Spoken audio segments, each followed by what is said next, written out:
Hi hello అందరికీ welcome to Navya's food book. ఈరోజు మనం బేబీకార్న్తో మంచూరియా చేయబోతున్నాం. ముందుగా బేబీకార్న్ని వాటర్లో వేసుకుని మంచిగా వాష్ చేసేసుకుని పక్కన పెట్టుకోండి. తర్వాత ఒక ప్యాన్లోకి ఒక గ్లాస్ వాటర్ తీసుకుని దానిలో కొంచెం సాల్ట్, కొంచెం పసుపు వేసి ఈ బేబీకార్న్ని దానిలో వేసి 5 to 6 minutes బాయిల్ అవ్వనివ్వండి. బేబీకార్న్ బాయిల్ అయ్యాక ఫోర్క్తో టెస్ట్ చేసుకుని చూస్తే సాఫ్ట్గా అయిపోతాయండి. ఆ టైంలో స్టవ్ ఆఫ్ చేసుకుని డ్రైన్ అవుట్ చేసి పక్కన పెట్టేసుకోండి.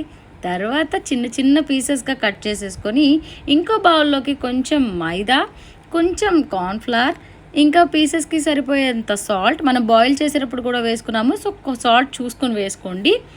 ఇంకా కొంచెం కారం అండ్ గరం మసాలా యాడ్ చేసుకుంటున్నాము. తర్వాత ఈ పీసెస్ని కూడా వేసుకొని మంచిగా కోట్ చేసేసుకోండి. మీకు స్పైసెస్ ఇంకా కావాలి అంటే కారం, గరం మసాలా ఎక్స్ట్రా యాడ్ చేసుకోవచ్చండి. నేను లెస్ స్పైసే తింటాను. సో తర్వాత కొంచెం వాటర్ వేసుకుని పక్కన పెట్టేసుకున్నాను. డీప్ ఫ్రైకి ఆయిల్ రెడీ అయిపోయింది. ఈ పీసెస్ని వేసి గోల్డెన్ బ్రౌన్ వచ్చే వరకు ఫ్రై చేసేసుకుని ఒక ప్లేట్లోకి తీసుకుని పెట్టుకుందాం.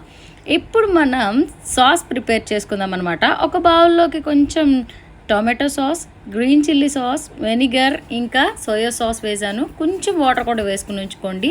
నేను ఇది బటర్తో చేస్తున్నానండి. బటర్లో కొంచెం ఆనియన్ ఇంకా గార్లిక్ పీసెస్ వేసాను. కొంచెం ఫ్రై అయ్యాక చేసి పెట్టుకున్న సాస్ కూడా వేసాను. ఒక్కసారి అలా కలిపేసుకుని ఈ పీసెస్ కూడా యాడ్ చేసేసుకున్నాను. టేస్ట్ అయితే నెక్స్ట్ లెవెల్ ఉందండి. ట్రై చేసి చూడండి మీరు కూడా.